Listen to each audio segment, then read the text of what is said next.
Skirmish season is upon us, and we also have a bunch of articles from LSS about collecting flesh and blood. Let's talk about it all today on the very first episode of the Rathe Roundup.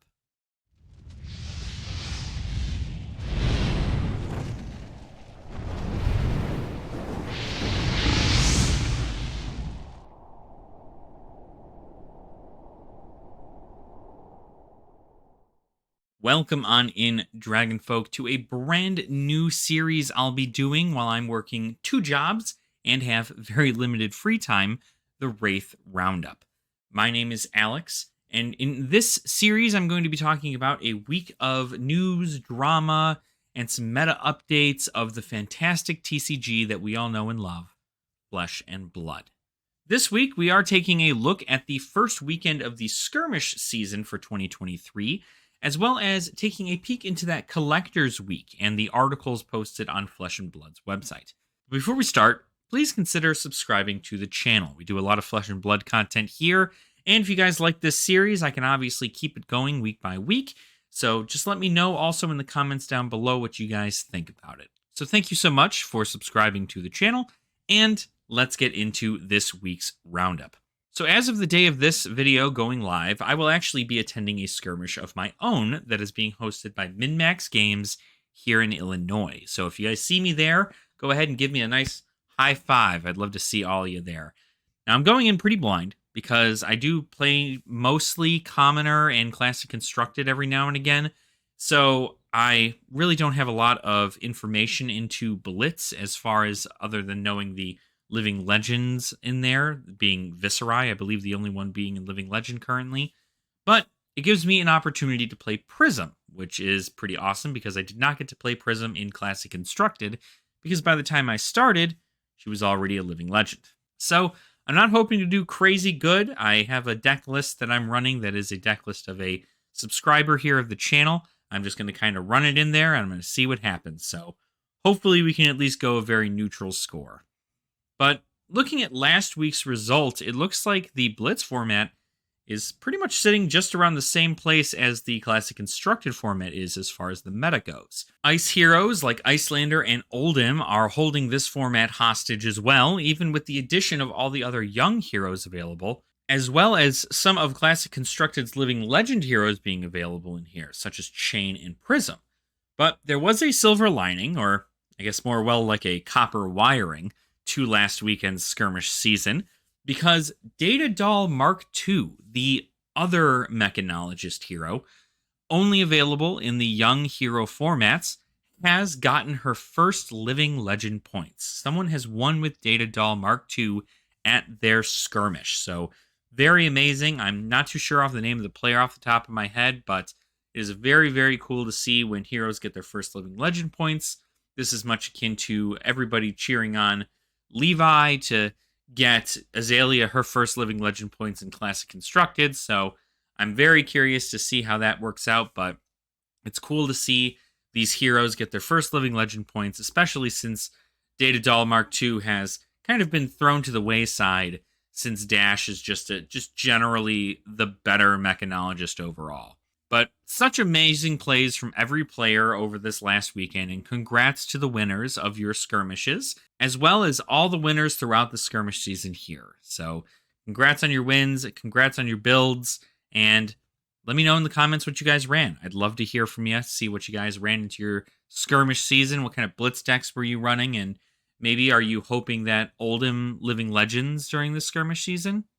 Who knows? Now, moving on over to Collector's Week, we did have several amazing and very detailed articles published on the Flesh and Blood website talking about our wonderful hobby of collecting TCGs. Now, I won't go over every single one here. There are 5 articles in total, but please go check them out for yourself, okay? Plenty of really, really amazing articles, really, really well written by amazing people here in the community as far as the collectors go. So I'll leave a link in the description below to all of the articles where you can check them out. But there are 2 articles in question that I did want to talk about, and those happened on Monday and on Friday. Monday's article was Legend Story Studios unveiling the print run for the Gold Cold foils that are won at big organized events such as the Calling or ProQuests or anything of that sort. We also find out here what events give out what cold foils. So anything right around the ProQuest level will be giving out Majestic, Rare, and Common gold cold foils, whereas big events like Callings and Road to Nationals, etc., have Legendary gold cold foils available for the first place prizing. With that in mind, let's get into the general print run of the gold cold foils there. So there will only ever be a certain amount of gold cold foils for each rarity of card. There are 25 for extended art legendaries, other than the Findall Spring Tunic, which was cut off at 50, strictly because that was their original promotion before they actually cut the numbers down. There are 40 gold cold foils for each legendary, 60 gold cold foils for each majestic, 80 for each rare, and 100 for each common. Now this means that if you are the owner of a gold cold foil Snapdragon Scalers, you have a 1 out of 100 total copies of that card.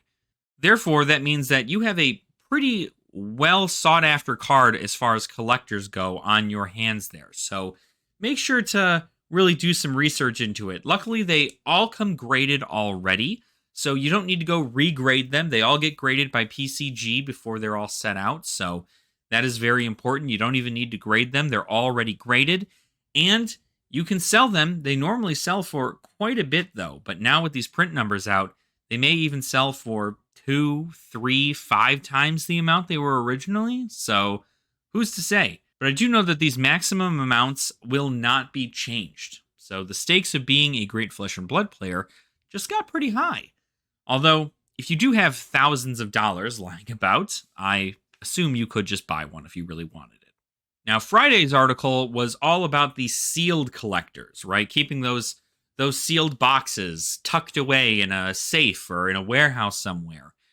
This one hit the wallet for a lot of these sealed collectors, all right? Because the print run of each of the out-of-print sets, whether it be the first editions or the first 3 sets in their unlimited editions, were released to the public.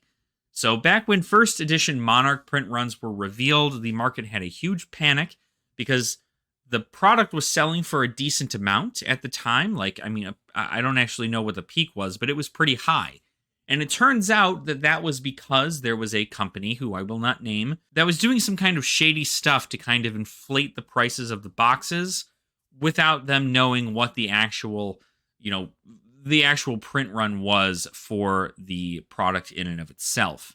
And so those boxes, the first edition Monarch boxes, tanked very, very fast. But now they've been on the rise ever since the announcement of Dusk Till Dawn being the next Light and Shadow set. So we are seeing a lot of those hit the market very, very fast, and they're getting cleared out left and right. But now you can compare it to the first edition Tales of Aria, as well as the first edition Everfest, with first edition Tales of Aria boxes being up to 208,000 units, and Everfest being 229,000 units. So that number doesn't seem anywhere near as large at 125,000 boxes for Monarch First Edition. We also found out that almost 250,000 Welcome to Rathe Unlimited boxes were made. There were 179,000 boxes of Arcane Rising Unlimited, and then 125,000 boxes of Crucible of War Unlimited. I'm quite surprised with the amount of Crucible of War Unlimited that was printed, being half of the Welcome to Rathe Unlimited print run, but I guess it isn't a draftable set, so not many people will be using it for limited purposes, so I understand, I guess, a little bit why it would be less. Now, I'm curious to see, because these certain print numbers were not told in this print run update, but we have no information on anything from Fab 2.0 yet. And we also don't know the print numbers for Monarch and Tales of Aria Unlimited. Now, there is still a possible Everfest Unlimited being made. We are not too sure. We haven't gotten confirmation on it, but if it is being made, well, it's got to be happening sometime soon here, because that set's already out of print in First Ed, and now that we know that the boxes are super high for the first edition, I don't imagine there's going to be too many sales for them in the unlimited versions of themselves anyway. But I am curious to see what the Fab 2.0 stuff is going to be. Fab 2.0 being Uprising, all throughout the new stuff that we have here. We are currently in Fab 2.0.